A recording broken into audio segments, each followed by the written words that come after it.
Welcome to the Revolution Church podcast.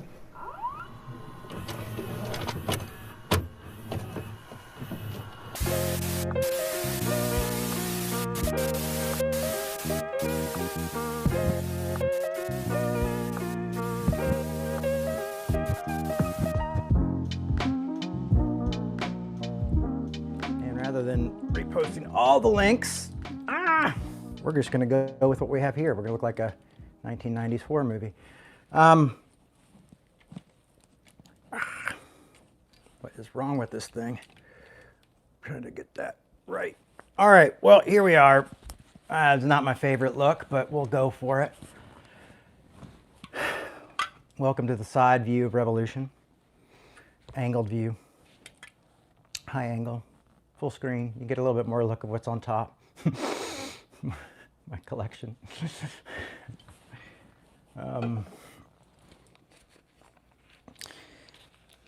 So it wasn't here last week. I had the kiddos and was spending time with them. Actually have the kiddos this week too, but my ex-wife has got them right now, and why I do service, which is really cool of her. Let me see if I can straighten this up just a tad bit so we don't look like we're on a ship. Bending over. Can you guys hear me okay? Because I got the lapel mic on again, and I know that I'm trying to get the sound better for this, but I'm not seeing any comments, so I don't know, maybe I'm not getting comments. Oh no, there's one. Good morning. Good morning, Chris.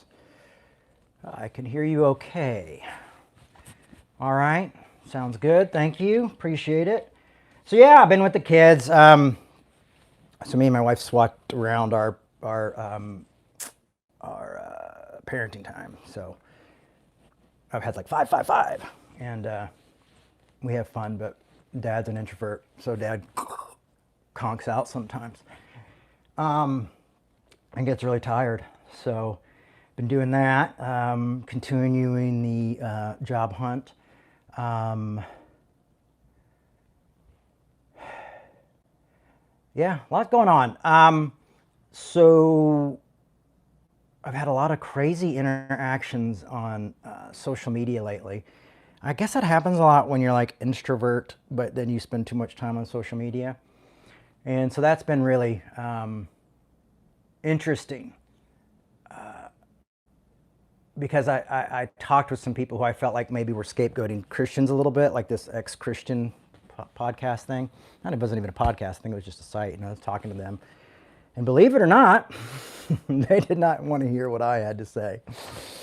And they believe all churches should pay their taxes and no nonprofit, or like Christian spiritual should be not tax exempt. And I was thinking like, well, what about the smaller churches and like the, minority churches and MCCs and things like that, and they're having none of it. So I I took my responses away because it was a place I wasn't welcomed. And that's I think the type of thing I'm always working on is trying to be like, how do we have a voice? But listening well and arguing well can be really intense and tough to do, especially when so many people are hurt and unwelcoming, and kind of like. And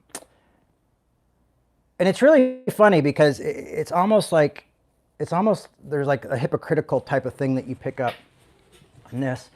Is these are the same people who are like, well, I don't want to be a place where it's original sin. We're not all sinners. We're not all bad. We're not blah, and then you come in as like a Christian into the ex-Christian thing, and they're like, you're all bad. It's like, I guess it's kind of like Calvinism. Like they're the chosen ones now, when we're the unchosen ones. It's just this like assumption, and they're like, oh, you just want a pat on the back for not, it's like so antagonistic is how we treat each other, with such antagonism. And I think we miss that. I think we miss that when we get hurt by something, and then we want to return the anger and return the fierceness.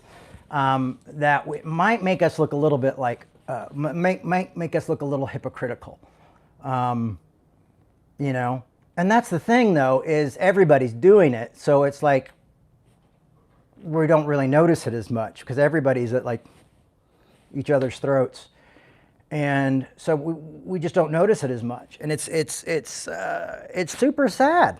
It's really like, it's like, as human beings, we don't know how to talk about like, should nonprofits be taxed without being like told like, I sound like I don't believe in, you know, oh, I sound like not believe all men, was believe all women, but I sound like not all men, is that what they said? And then, so that's some sexist thing about hashtag that's like, not all men, like, not all men are bad. And people are like, we don't like that, you know? And so that I was told that, and then I was called, like I was denying racism, and I'm like, how is this me saying churches, you know, shouldn't be put into a hole, shouldn't be pigeon, what is it, pigeon-nosed or whatever. They shouldn't be, you know, judged as a whole because there's so many different groups. And unlike, you know, but I guess that's what we want to do, is we want to judge whole groups.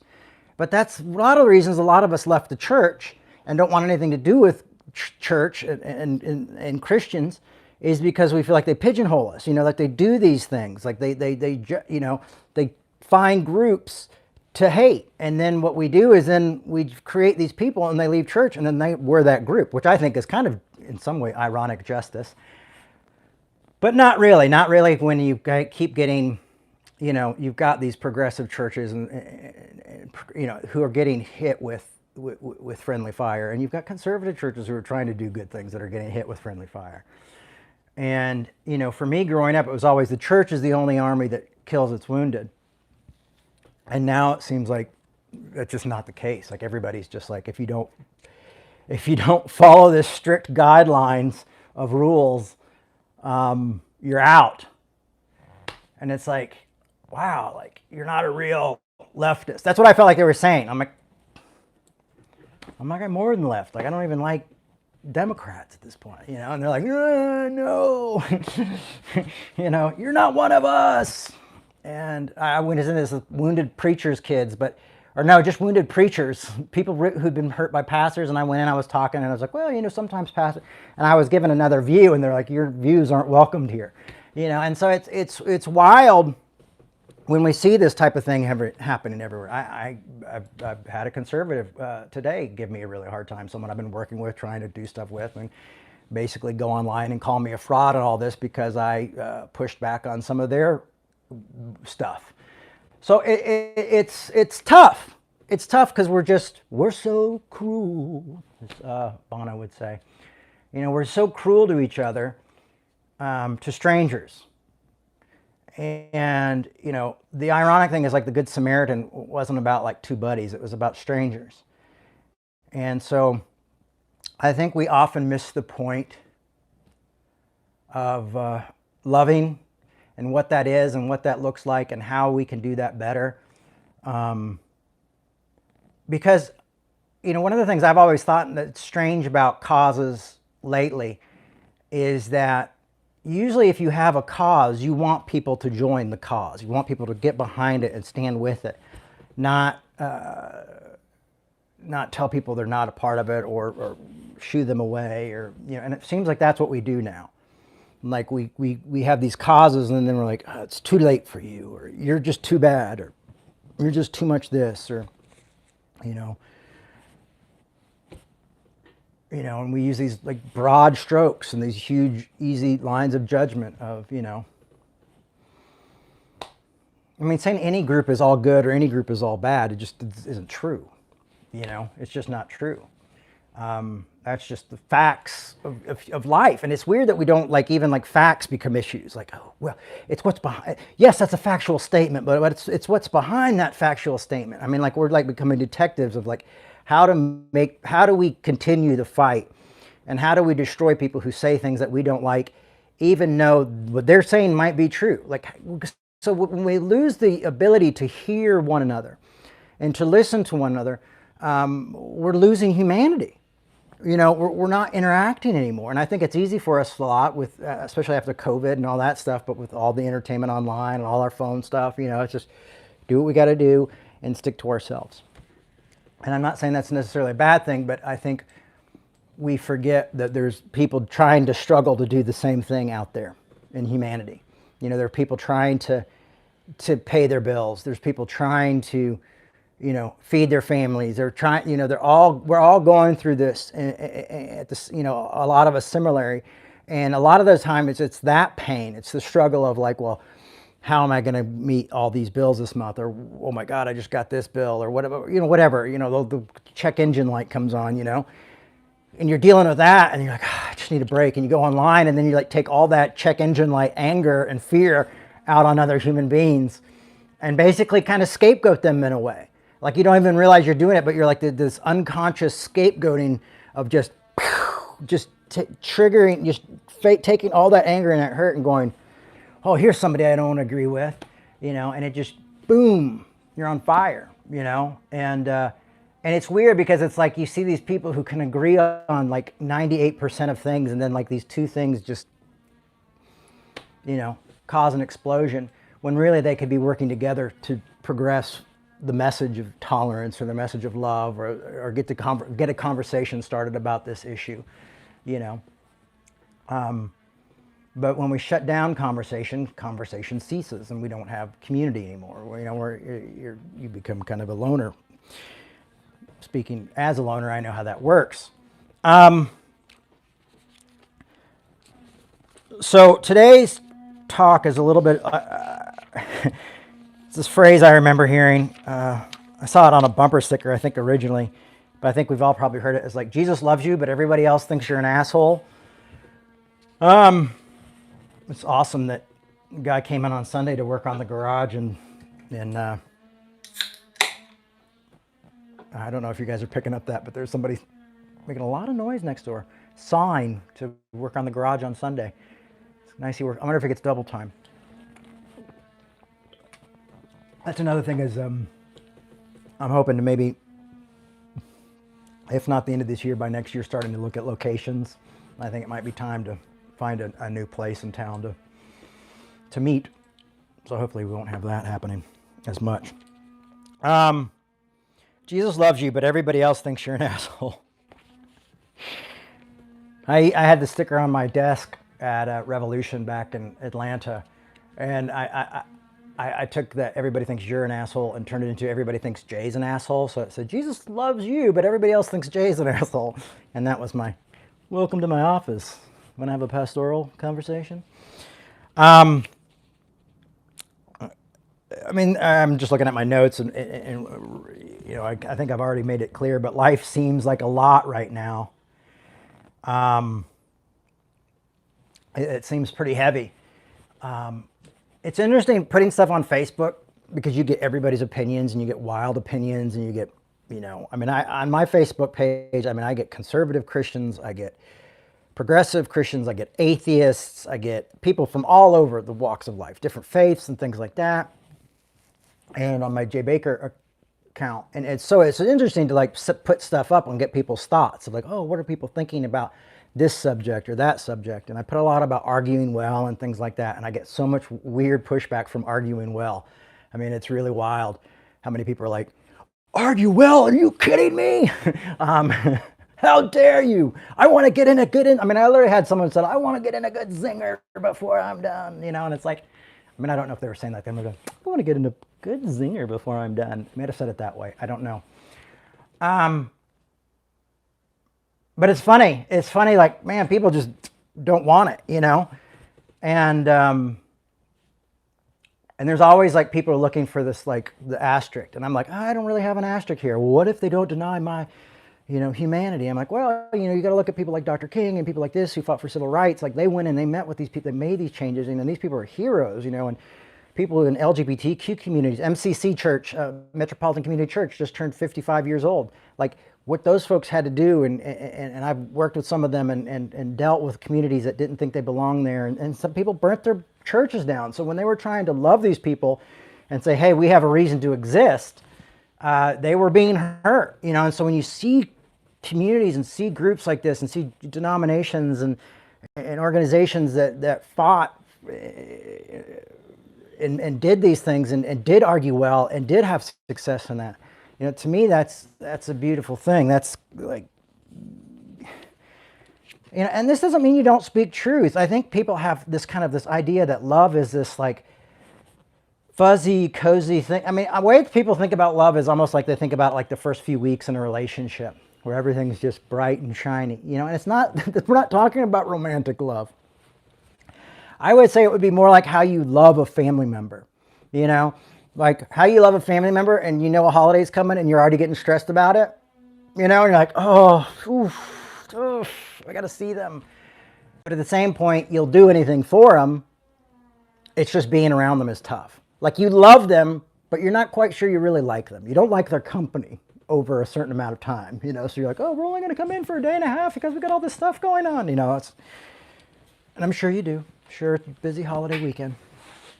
But you know what I'm saying? So I think we've got to learn to like love. The way we love is seeing people more like family members and people who are brought into our life, not like, oh, oh, you're the guy who used to, beat me up all the time. I'm going to love you, and I'm going to come over and hang out at your house, and I'm going to cook you cookies. And matter of fact, we're going to work together. I mean, that would be great, but that's not what I think that the love is about. And so I was like, what do we talk about today when I'm trying to talk about love and not beat a dead horse? I thought about Corinthians 13, and I usually just read 4 through 7. But I thought to myself, today is a day where we really, can you guys hear the construction? It's just me. It's driving me crazy. Corinthians 13 says, if we speak in the tongues of mortals and of angels, but do not love, I'm a noisy gong or a clanging cymbal. Do you hear that? If I speak in the tongues of mortals and of angels, but do not have love, I'm a noise gong or a clanging cymbal. If I have the prophetic power and understand all the mysteries and knowledges, and if I have all the faith so to remove a mountain, but do not have love, I am nothing. If I give away all my possessions, we love that. We love when people do that. If I give away all my possessions, and if I hand over my body so that I may boast, if I die as a martyr and give all my possessions away, but do not have love, I gain nothing. So for people who want to subscribe to this idea of following Christianity, there's an issue when we don't read Paul. When we don't read Paul and people go, I don't like Paul because he's this and this and this. Well, you can throw out the pastoral epistles. There's good news there.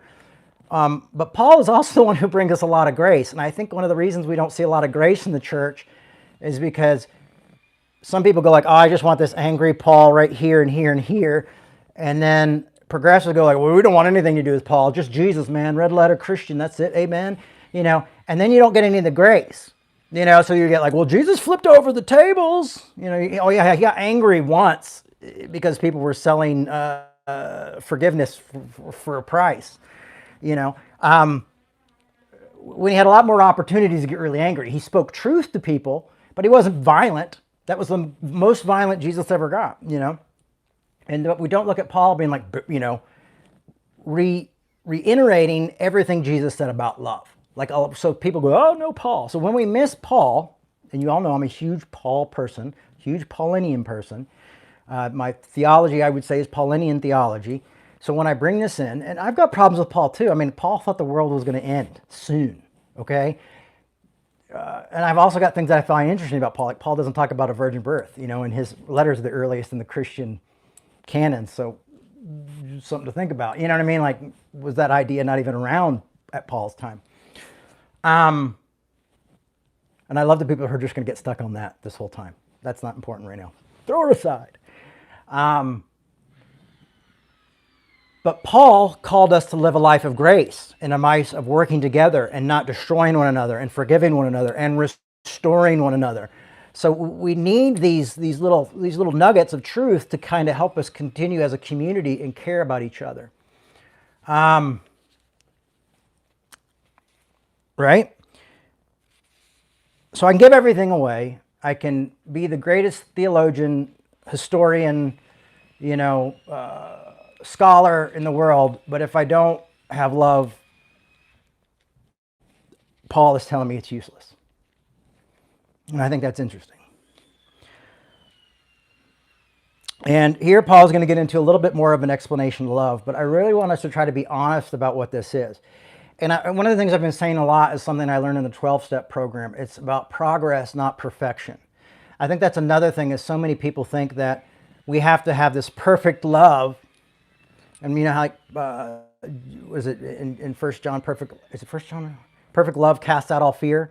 I can't remember the verse technically right now where it's at, but forgive me and excuse me. But perfect love casts out all fear.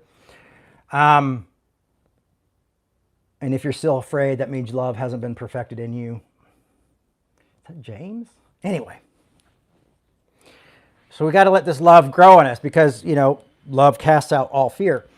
But we're not going to have perfect love because we're human beings. All fall short, all fall, short of God's glorious standard, but God in his gracious kindness declares us not guilty, that kind of thing. So we're not going to love anybody perfectly. And I feel like so often when we hear the word love, or I put up a quote about love, or I say something about arguing well and how we have to love each other, people think it's like this perfect type of love that is going to embrace this human being and whatever because it's always the extreme. Like I never get people being like, well, what about Kathy in accounting? It's always like, what about Hitler? Like honestly, that was last week. What about Hitler? What do you say? How does that work with Hitler? Or how does that work with people who don't recognize my humanity? Or how does that what about the person who beat me? I'm going like, okay, first of all, that's no place I would start. Like I've gone to tons of therapy and things and worked through these things in my life, and there are people I struggle to love. I work through it. It's a process. It's patience. There's times I have to step back and go away, or I have to draw a line and go like, this line might not be permanent, but it needs to be here right now for both of our sanity. Okay, and this is stuff that I think it goes along with this biblical concept to love your neighbor as yourself and to love your enemy and do good to those who persecute you. Okay. So I think we've got to get out of that magic thinking way of thinking like, well, it's just got to be perfect or it's nothing, It's just got to be like we become best friends or it's nothing. Because that's not what it's saying. Like, pray for your enemies is one of the things that Jesus says in the Beatitudes. Like, it's like, pray for your enemies. It's not like you go over to their house and have food and see if they kill you. No, you pray for your enemies. Maybe have a meeting if there's a situation where people are being harmed. Maybe sit down and have a mediator there. Anybody who's been through a divorce and had mediatorship or the therapy, counseling, marriage counseling and things like that, when you're going through a divorce and you're very angry and hurtful towards each other, you still meet, you still like, how do we compromise? Because we're not going to be this angry forever. So how do we work though why we're still this angry? How do we work why we're still so hurt? How do we work with each other when we still have so much fear? When we're both still feeling abandoned? But mediators aren't just for torn apart marriages. That's something I understand. But mediators are for all sorts of situations. Peacemakers, And so, but what I'm finding is even when you come in and you try to play peacemaker, you're usually going to get beat or kicked out or told you're not wanted. And so often you have to make peace with even like people in the community to say, hey, I just we want to work this out. And it's tough. It's tough to do. And some people aren't ever happy. I've had to, block people on social media. I have this one guy who's just obsessed with me denouncing my father. And I'm like, I'm not going to denounce my dad. It's my dad. This isn't Shakespeare, And,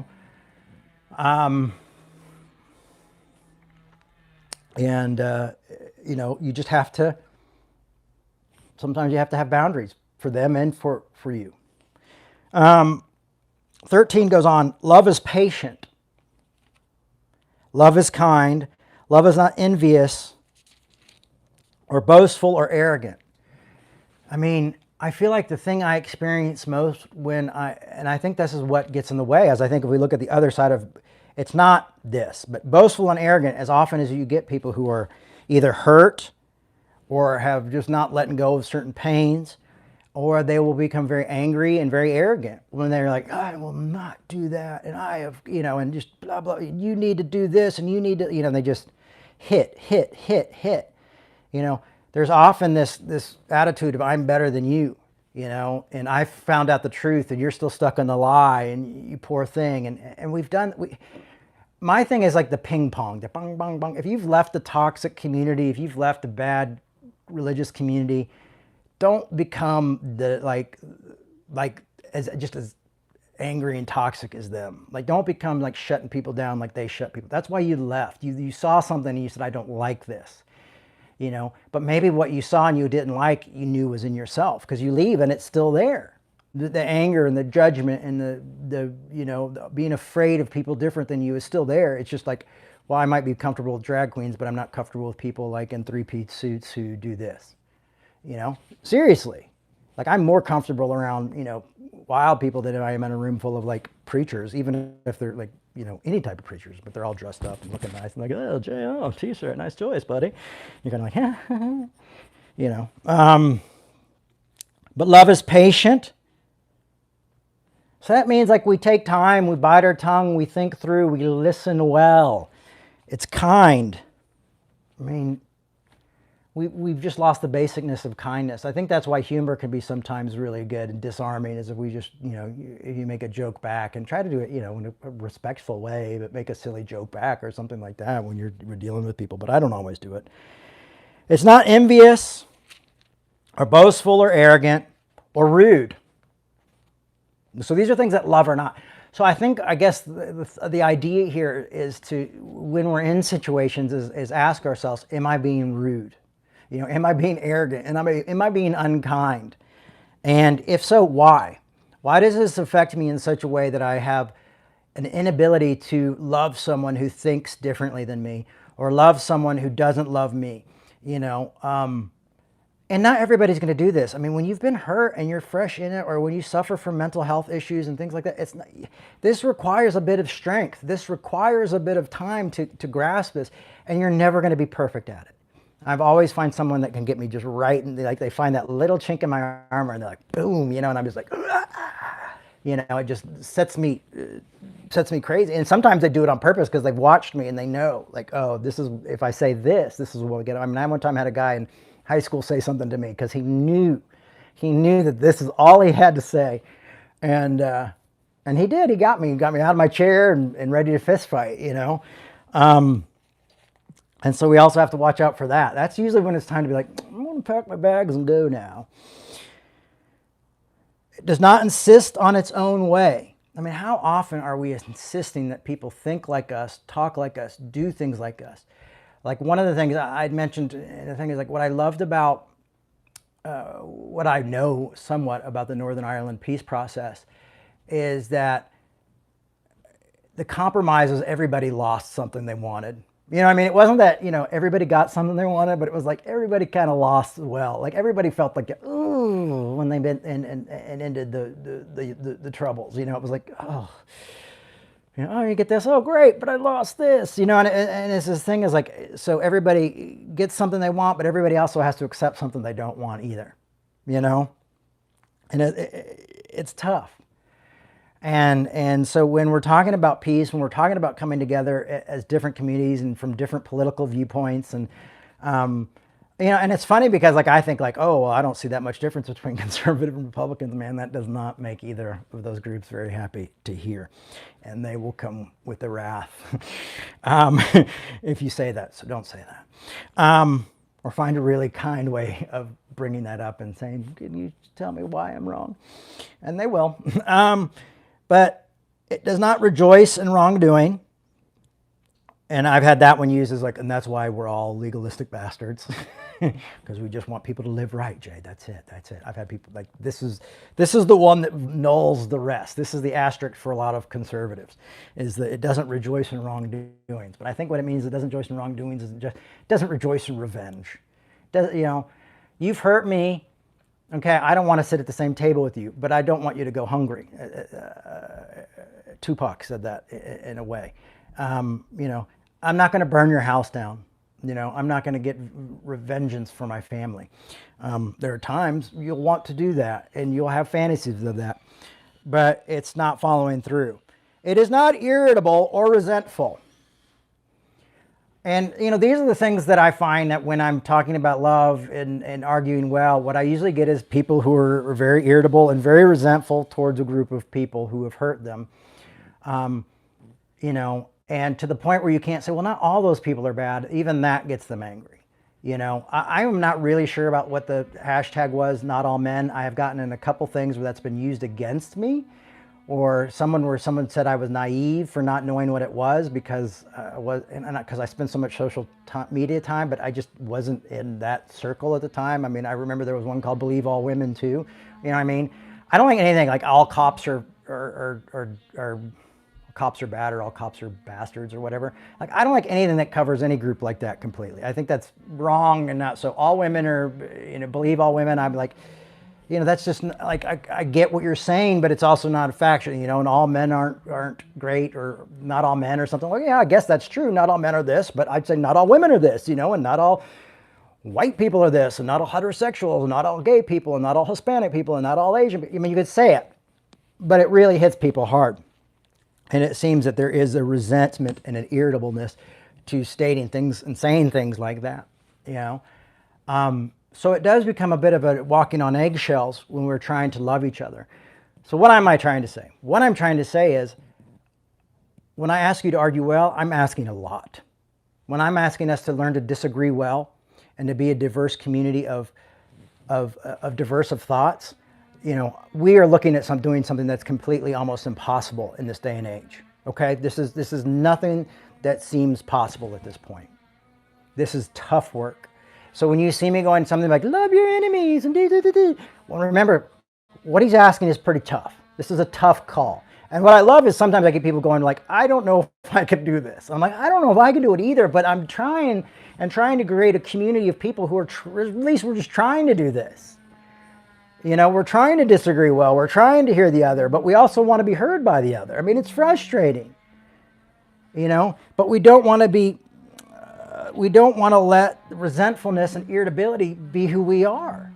I don't want that to be my thing. I mean, there are certain conservative people that I see and all of a sudden fear goes in my back. There are certain progressive people I see, you know, and I go like, you know, like, oh, you can't say this, you got to watch everything you say. I don't want to be one of those people, but I want to talk to those people and I want to help those people. And I want to help those people be less triggered by those things. And I want them to help me be less triggered by my preconceived notions and judgments. But this is tough work. It doesn't happen overnight. It does not rejoice in wrongdoing, but rejoices in the truth. It bears all things. I mean, the truth is always, you know, up for conversation. It bears all things, believes all things, hopes all things, and endures all things. Now, I think this is kind of like saying, like, this is the ground of being's acceptance for us. This is a concept of grace, of love and grace meet each other. And that's the thing to remember, is we're never going to do this perfectly. We're never going to have this down. It'd probably be something we all struggle to put in our wheelhouse, okay? But we've also got to remember we're accepted. We have grace, and to give ourselves grace. And when we screw up, give ourselves grace, and also admit it when you screw up. Like when I screw up, like I went onto that site and I realized like I've said some really awesome things, but I've said some things that probably weren't great. And it's really caused more stress for these folks than it's helped, I think. So I deleted my comments and said, hey, listen, I'm sorry. This is not me at my best. Just said, listen, you know, you can take the good and the bad down and apologize. Because I don't feel like, you know, and I'm starting to realize, I've realized and just continue to, I'm like a dog to its vomit, that online is probably not the best place to try to solve issues, tough issues. That we might have to get our feet on the ground and get outside and meet with people. And that's why I'm thinking that Revolution might have to start meeting in at least a small dive bar somewhere. But I'm trying to balance life and part-time work and this thing all at once. Dad, So it's tough. Life is tough. That's another thing, is like I'm carrying a lot of that with me. And when I'm like trying to argue about arguing well, and all of a sudden I can't argue well because I'm upset because life's tough and I'm afraid of the bills and I want to keep my kids and want to do this, and I get scared and I get insecure, and just all the worst parts of me come out. I just want to sleep. I don't want to look at anybody. I don't want to deal with anybody, and so I get it. And then I'm like, oh, I'll get online in the middle of the night and see any response that kind of triggers me so I can find some arguing partner to give me reason in life. And those are things that we all have to die to. That's why I say it's about progress, not perfection. And I learned that in the 12-step program, and it really helped me. And I've accepted that I'm accepted, like we've talked about, like remember Pete Rollins read You Are Accepted by Paul Tillich, and we went through that sermon together. And those things are amazing. So good, so good, so good.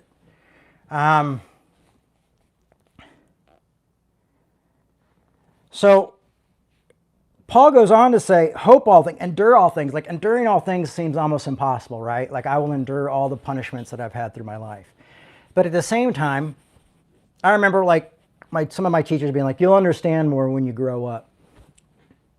And thinking like, those guys are full of shit. Life's pretty tough right now.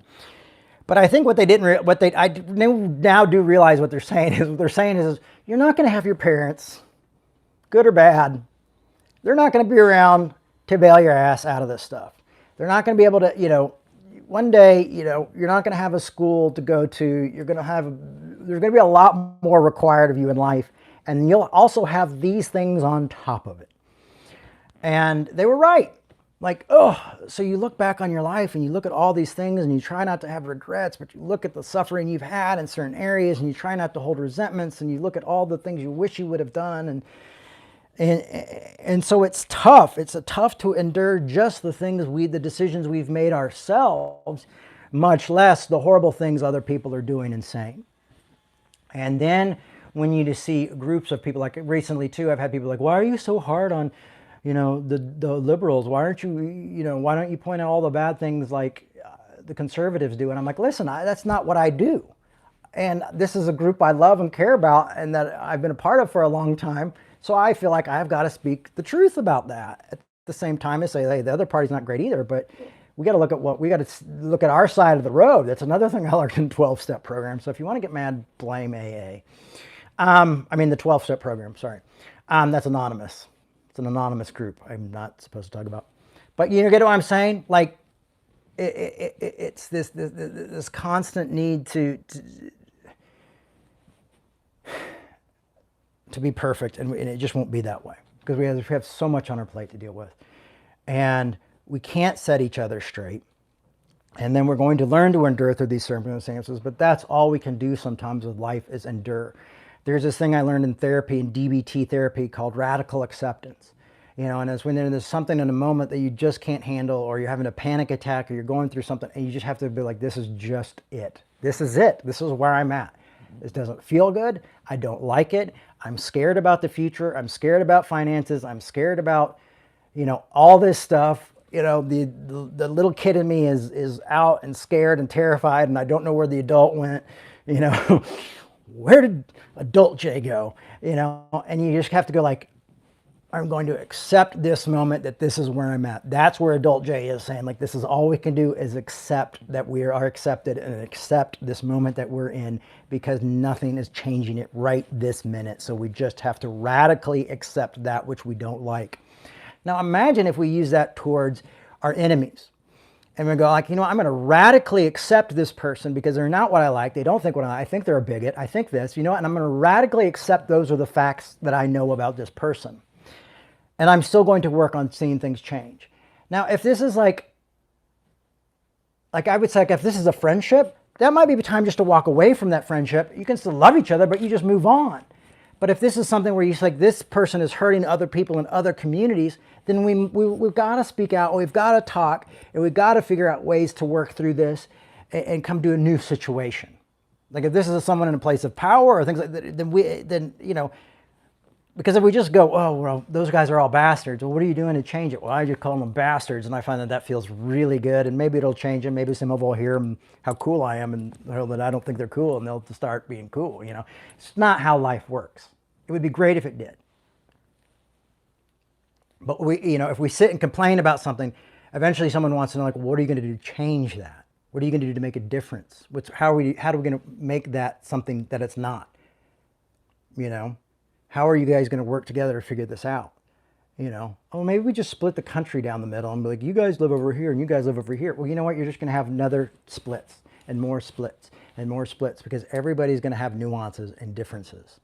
That's the big thing right now. It's like, it's weird to be like in a liberal community of people right now and, come in and be like, oh, we need to argue well. And they're like, oh, you're just a white, straight male. That's boom. That's right on your right away. There it is. There's the reality, radical acceptance, and that now you're already suspect, you're suspect because boom, you were born that way and you're a suspect. And you can go, don't dare say not all men, because that would even make you more suspect. You know what I mean? So you got to go in there and you got to be like, all right, well, why do you feel this way? Why do you see this way? And how can I prove to you that I actually give a damn and want to see the best for you? And I also like to see the best for me and my kids and other people. How do we, as a world and a people who live together in community, how do we love well? How do we love each other better? Oh, I just saw something that Chad put up, and he's like, I'm brave space. Ooh, I like that. Ooh, Chad, you should start a community called Brave Space. That is awesome. Listen to me. I'm always like, start a community. Do it, brother. Brave Space. I'll be there. You got to be brave. And you guys wonder, like, well, because Jay, Jay's got a little chip on his shoulder about things he's been through. I have recently had a person remind me that that's all I talk about, and that kind of hurt too, because it was a sensitive spot, but it is what it is. I am extremely sensitive. I feel a lot. Like, I don't just like get off of this and go like, enjoy the good news, brothers and sisters, I'm out, and then go party. Like, I like and try to talk to my kids and feed them, and inside I'm feeling empty. When people say mean things, it hurts me. But I really do have this thing, this love that I feel like my mother bestowed upon me, and then through that she saw in Christianity, that a lot of people see within Christianity, that it goes, we got to love everybody. We got to love people who call us assholes. We got to love people who go like, oh, you're a thief and you look like a whore with all that gross makeup on. That's what people would say to my mom's face. And she'd be like, well, first meet me. You don't even know me, and would hug them and love them. I'm like, oh my God. And I wanted to just viciously beat the person to death at the time, But my mother showed me this. And even my dad, and when he was in prison, he's like, son, you got to forgive people. Because I didn't want him to meet with Jerry Falwell. I said, Jerry Falwell's going to kill you. He's going to try to put the last nail in you. Screw that guy. And my dad was like, you got to forgive people. And then my dad said, you go meet with him. And if you decide it's okay for me to meet with him after you met with him, and his lawyers were pissed. His lawyers were like, Jim, we can't ask Jerry to jump through all these hoops. I don't know why all of a sudden the lawyers thought Jerry was awesome, but I think maybe they were getting some money from him. I don't know. And I was just like, and my dad was like, nope, it's up to my son, And my dad was showing me, I've got to forgive people. I've got to let go. Even I've got to go and find Kaiser Sose and say, or the Joker, or Joe Chill for the canonized Batman people. And you got to forgive them. But they're not going to change. Jerry Falwell didn't change. He died that way. But what I realized is the forgiveness and that love that I tried to have for that man, because of the forgiveness, because the grace I tried to show affected me in the best way possible. And that's why I'm still here fighting. That's why I'm here going like, I don't even know if there's anything left in the tank with Revolution. We got 10 people listening. I don't have a community. I'm in Seattle. We barely are getting any bills paid. But there's still this drive to be like, I'm not going to let this rule me in a negative way. If it's going to compel me, it's going to compel me to love people more. It's going to compel me to show those moments that I had with my mom walking down the street when a stranger would come up and say something horrible. And this was before social media, and how she dealt with it. If she had ever been on social media, she would have just had a robot response of like, I love you, you don't know me. You don't know me. But, so in love endures all. So I was blessed with an example of a really radical example of a woman that maybe the naivete in some ways allowed her to love so well. that drew me to a thing called grace that I even find even more powerful than just loving those who hate me. It's trying to love those who hate people I love, and that's very tough when you see that. But that's also why I'm always down to have a good argument. I'm always willing, like, let's fix this, let's solve this, let's look at this. Even when you're attacking my friends, a lot of people, if you're a close friend of mine and you've been attacked and I've seen it, you know that I've probably chimed in. Because that's the type of love I see that helps and can be productive. And I'm always like, we've got to end this in a productive way. Let's not end this in a shitty way. And I'm just compelled to do that.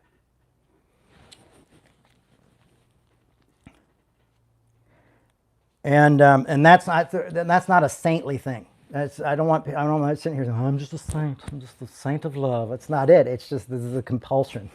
It might be a disorder, honestly. But I also feel the pain and hurt, and I have to, and it's hard to talk to people because people be like, well, this is what you signed up for. Oh, this is what you do for a living.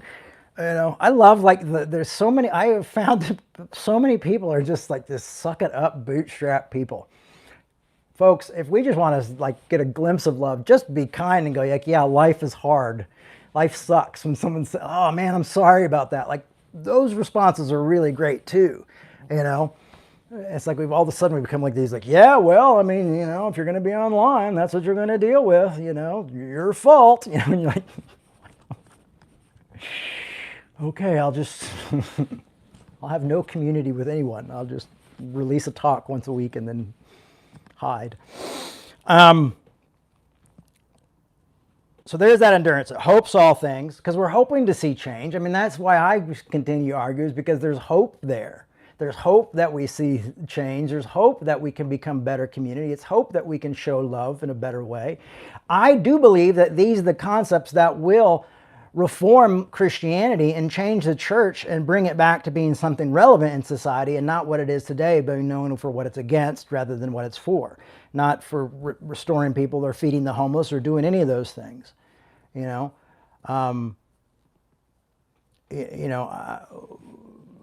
I see people doing all sorts of cool things, but they're just these small groups. And I was like, man, well, I would love to see that expand more. Well, it's going to have to come through a lot of love. Sometimes it just feels like you're throwing pebbles in the ocean. Love never ends, Paul says. Now you have to remember, Paul's big thing was that what Jesus said in the Sermon on the Mount and the Beatitudes is, love your neighbor and love your enemy and pray for those who persecute you. Paul pushes this whole love thing really hard, Paul doesn't really mention hell either. So you got a weird thing going on with Paul. Paul is worth taking a second look at because you think he's a real asshole, but what is he even saying when he's being a real jerk? I mean, this guy's walking everywhere, maybe on a camel and a horse every now and then. What I'm saying is, and he's also in a Middle Eastern setting. So, customs are completely different in this world, and it's a completely different world. And I'm like, well, he's just a jerk, He doesn't understand what it's like to have a cell phone. No, Paul literally thought that they were at the height of tech, and the height of tech of life ever would reach. That's what Paul thought. I love it. Robert said persistence will prevail. But I feel like I've been persistent for years and I'm failing at what I love, and I've just kept doing it. And now it's like falling through my fingers. Now I'm just saying that to be clear of we're all going to have these moments, and I hope it does prevail. And only when you see Jay at his grave, you can say, well, they prevailed.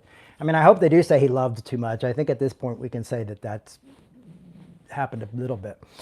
He just loved too much. I want to be a saint now. I mean, yeah, I guess. I don't know. It's a struggle. It's an internet. I don't want to be a saint, but I do want to love people.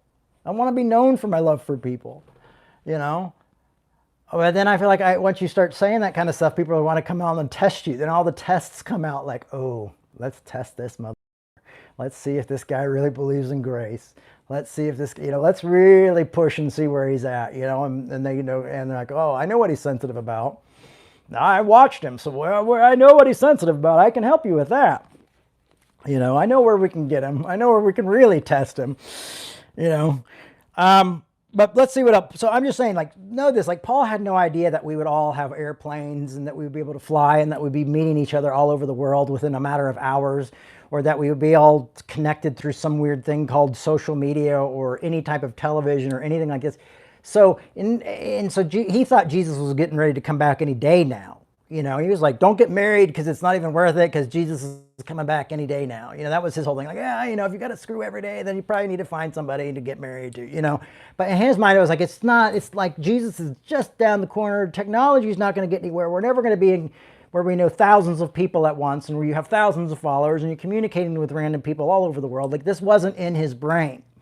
So I think if this was within the Paulinian brain and even within the Christ brain, we may have heard a different message at the time. There may have been something else, but this is what we got. And so I'm doing the best with what we got and trying to adapt and evolve. People are like, oh, it never changes, Jay. It never changes. I'm like, well, except you start like understanding Greek and Hebrew and then you realize, oh, well, it did change because of that. And anyhow, we're not going to get into that argument as the second.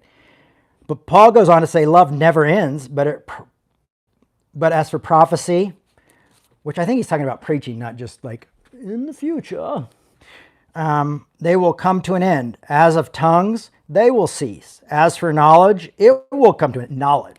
Knowledge will come to an end. What do you think Paul's idea of like the afterlife is, right? Knowledge, it will come to an end. For we know only part and we prophesy only in part. But we complete comes the partial, that will come to an end. When we have complete understanding, even that will come to an end.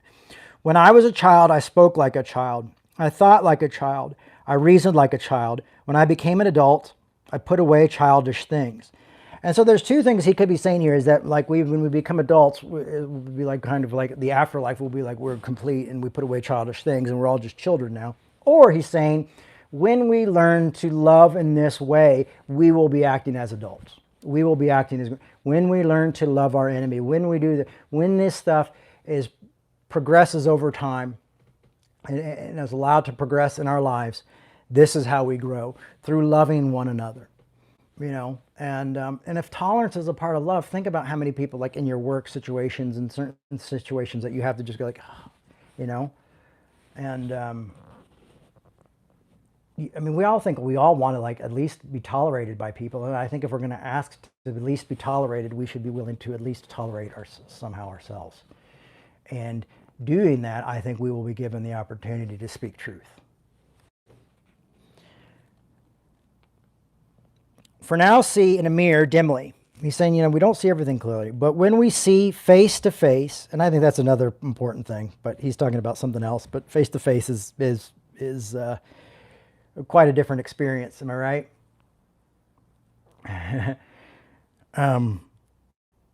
Now I know only in part, then I will know fully, even as I have been fully known. And now faith, hope, and love abide. These three are the greatest. And the greatest of these is love. So above your faith, above the faith of Christianity is love.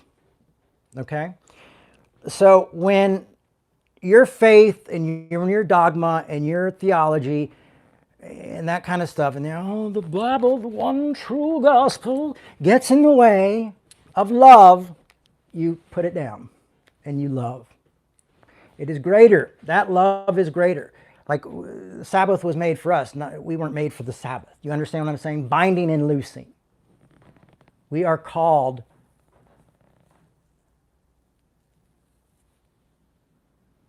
to love others.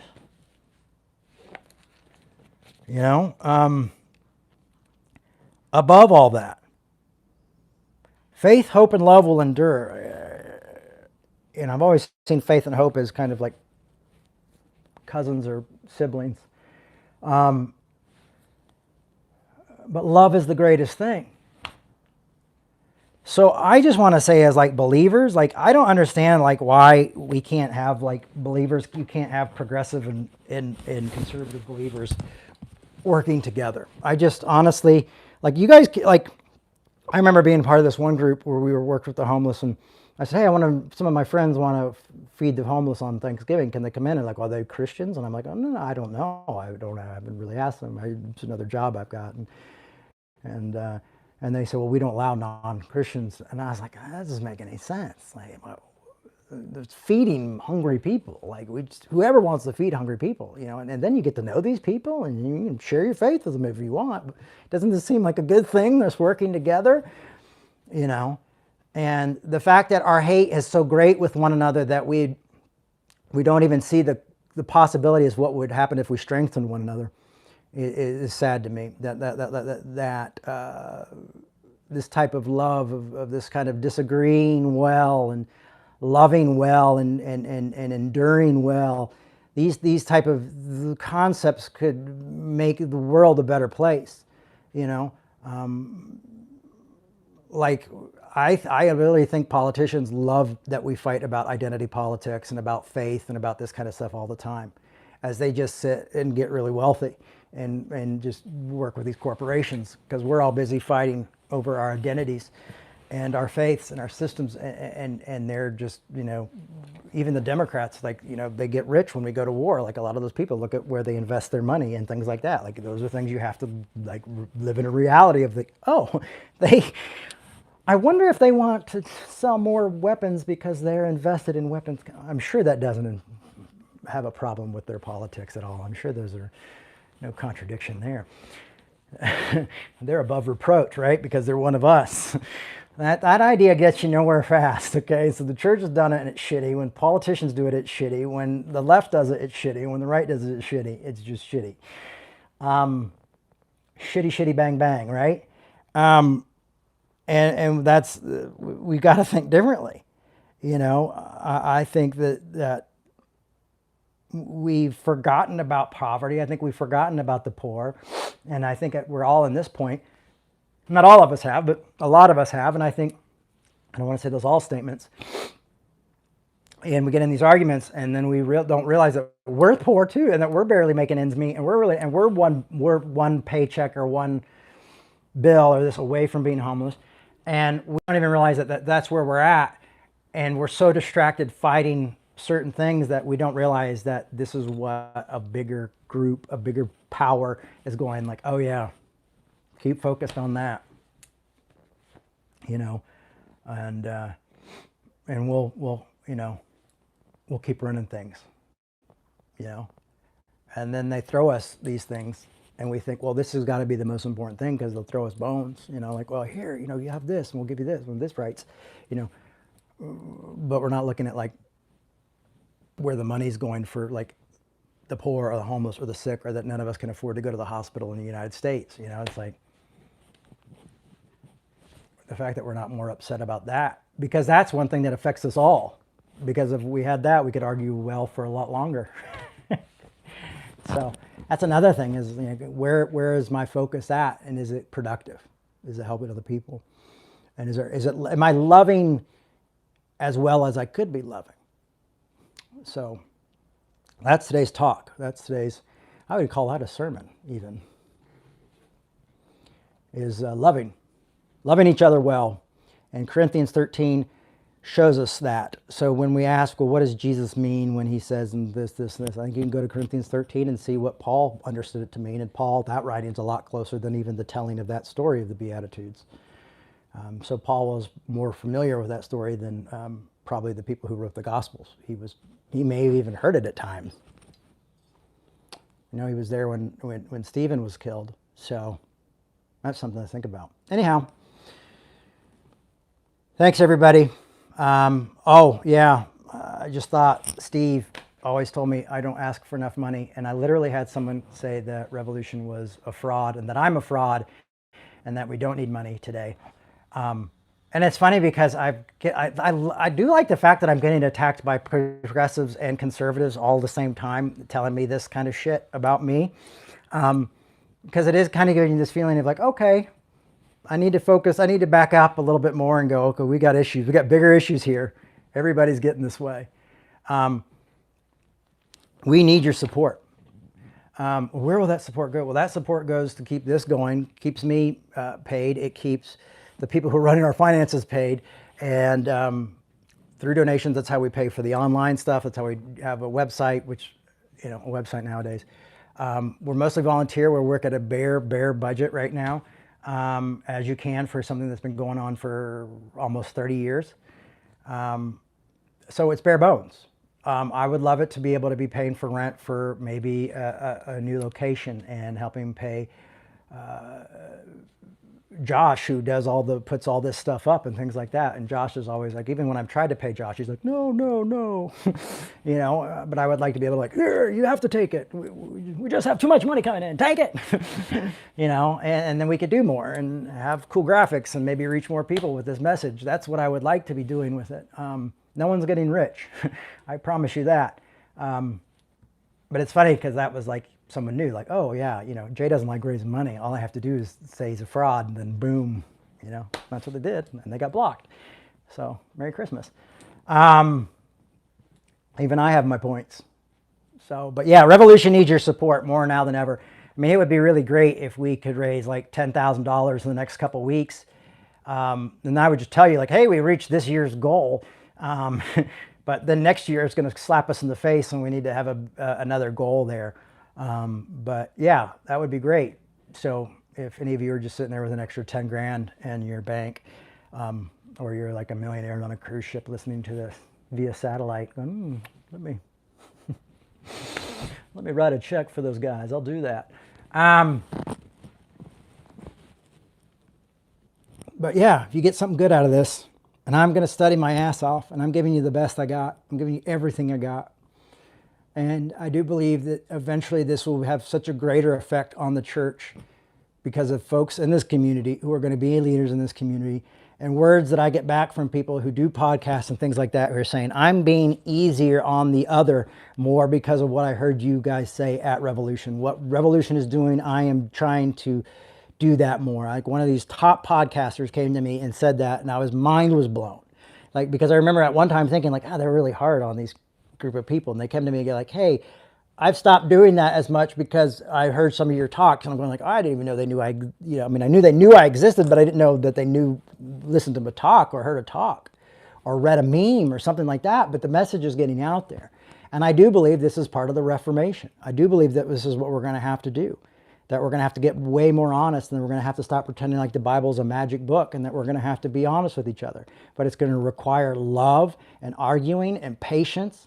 And that's when we're going to realize what a virtue really is, and that it's not this awesome, fun thing to have, but that it's kind of like, oh, I endure all things. Why do I endure? Well, you usually endure something because you're getting your ass kicked. All right? So I'm not going to try to sell you a bill of goods. I would like to be able to make a living getting my ass kicked, though, and focus on this work, because I think it's important work and valuable work, and I will continue to do it, even if I have to do it supporting myself, and that's what I'll do. Like I just need to go out, and I'm trying to do that right now, but parenting schedule has really been tough, which is another thing. Why do I live in a country where having a parenting schedule makes it harder to get a job?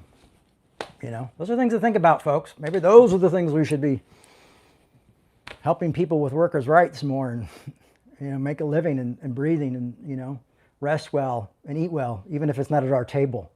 I don't want anybody to starve, and not even my enemies. So there you go. Thank you for coming today. I will see you next week, right here, same Revolution time, same Revolution channel. Please subscribe, put on the likes, give us some thumbs up. There's 8 of you. I only see 2 thumbs up. Come on, folks. See that little thumb? Boop. I like this. I like it. I like it. I like it. Or maybe only 2 out of 8 people like the Revolution podcast, or Revolution, or just Revolution. That's just what the Revolution gathering. 2 out of 8 watchers prefer Revolution to other stuff. Oh, now it's 3. We're climbing. Thank you so much. I mean, that's the least you could do. Thanks, everybody. Have a great week. And I'm going to do another Q&A for October. So I need to set that up. I'm going to do another Q&A on Instagram so we can get together. You can ask questions. I try to answer all the questions and do all that stuff, so we can do that. And try to keep that interesting, and come in with some really crazy tough questions, because that's the time to really like, let's get crazy, You want to get nuts? Let's get nuts, as Batman said. All right, bye-bye.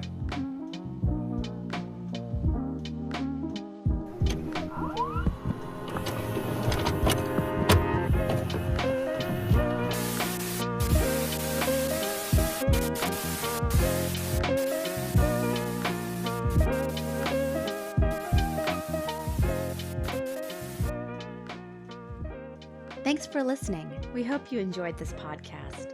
To make your 100% tax-deductible donation today, please visit revolutionchurch.com/donate. You can also learn more by clicking the donate section on the website.